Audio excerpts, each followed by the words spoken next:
Žvynelinė yra lėtinė imuninės sistemos liga, kuri pažeidžia ne tik odą, bet ir sąnarius. Apie trečdalis sergančiųjų žvyneline turi sąnarių pažeidimų. Daugelį metų žvynelinė buvo laikoma tiesiog odos liga, tačiau pastarųjų metų tyrimai rodo, kad tai yra multisisteminė ir galinti daugelį organų ir sistemų pažeisti liga.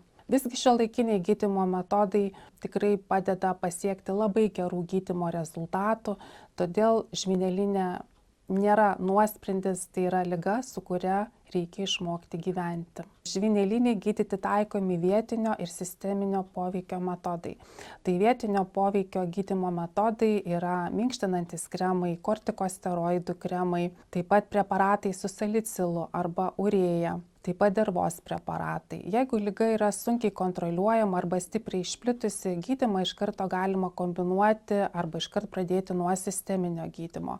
Tai šiuo atveju gali būti skiriami imunosupresantai, kai kurie retinoidai gali būti skiriami ir taip pat šiuolaikinis jau visiems gana gerai žinomas gydymas, tai biologinė terapija, kuri skiriama ypač sunkiai žvynelinės atvejais.